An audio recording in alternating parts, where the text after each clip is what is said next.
यहाँ रोटी बनेगी, यहाँ कैफे हाउस होगा, यहाँ नाश्ता होगा, यहाँ मिठाई बनेगी, यहाँ बारातियों का इस्तकबाल होगा। और जहाँ निकाह होना चाहिए वहाँ लड़की को पर्दे में ला करके कभी इधर बिठाते हैं, कभी उधर बिठाते हैं। काजी जी कभी ये दफ्तर लेके टहलते हैं। अच्छे रिश्तों के इंतज़ार में हैं, वो क्या पढ़ेंगे? अल्लाह के नबी की बारगाह में एक सहाबी थे, गरीबों से बड़ी मोहब्बत करते थे।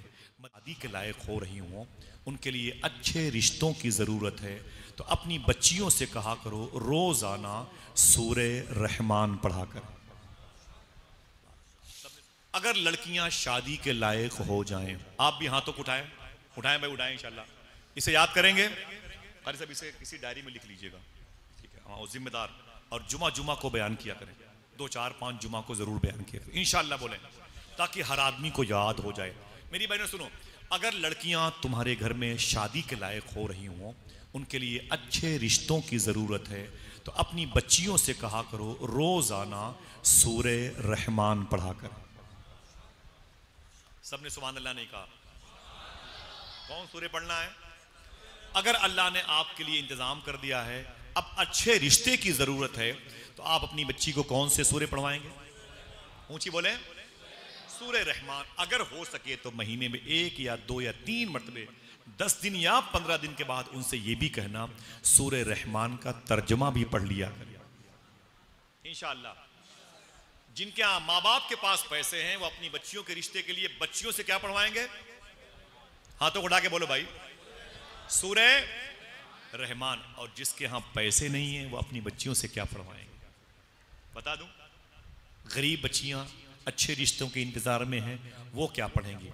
अल्लाह के नबी की बारगाह में एक सहाबी थे, गरीबों से बड़ी मोहब्बत करते थे। मदीने के एक घर में गए, उनके घर में 3 बच्चियां थीं। जाके गए ना, बड़े पैसे, साजो सामान, फल फ्रूट से कपड़े लत्ते सब जाके दिए। तो बोले ये क्यों ले आए हो? बोले मुझे पता चला है कि तुम्हारी बच्चियां बड़ी गरीब हैं, कपड़े दुपट्टे फटे रहते हैं, बड़ी गरीबी में हैं, शादी वगैरह के लिए इंतज़ाम नहीं है, इसलिए मैंने थोड़ी सी मदद की नीयत से आपके घर में बच्चियों को ये लेके आया हूँ। मालूम क्या कहा? बता दूं? लड़कियों ने कहा अब्बू इनसे कह दीजिए अपने सारे सामान वापस ले जाएं, उठाएं यहाँ से मेरे घर से, मेरी शादियों की फिक्र ना करें। हमको हुजूर ने एक वजीफा बताया है। हुजूर ने फरमाया जो गरीब बच्चियाँ रोज़ाना सूरे वाक़िया पढ़ेंगी, अल्लाह उन बच्चियों के कदम में इतनी बरकतें अता फरमा देगा, जिस घर पे कदम रखेंगी बरकत ही बरकत नाज़िल होगी।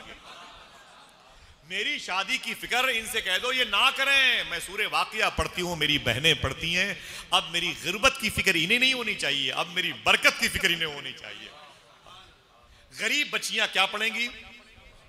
सूरे, ऊंची बोले, वाक़िया। एक बात याद कर मेरी बहन, खत्म करता हूं, याद कर, जब तुम्हारी शादी की तारीख रख उठे, आप अपनी बेटियों की बहनों की तारीख रखें, ठीक है?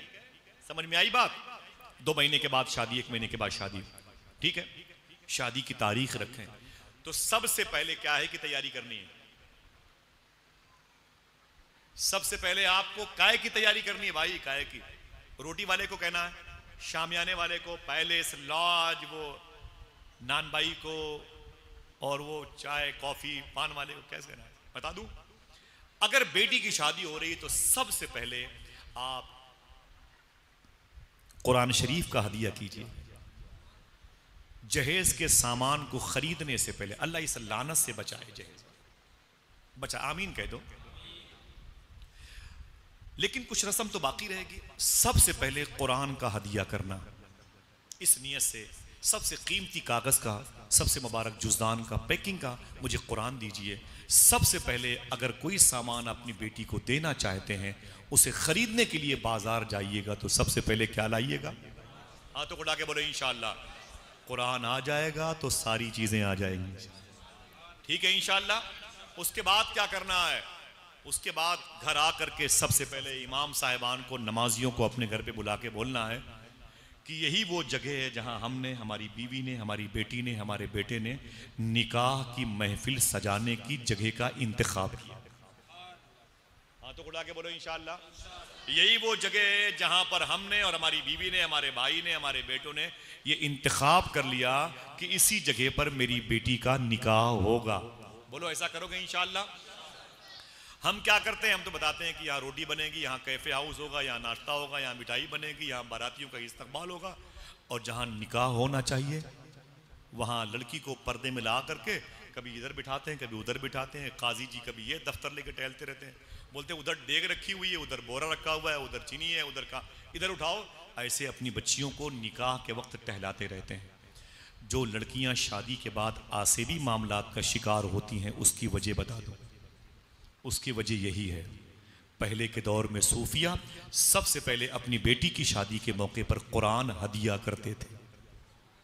सबसे पहले कुरान हदिया करते थे, उसके बाद अपने मोहल्ले वालों को लेकर के उस जगह का इंतखाब करते कि इस जगह पर मेरी बेटी का रिश्ता होगा। फिर वो शादी में 3 दिन जब बाकी रहते, इसे याद करोगे, तो रोजाना उसी जमीन पर 311 मरतबे कलमा शरीफ पढ़वाते, ला इलाहा इल्लल्लाह मुहम्मदुर रसूलुल्लाह।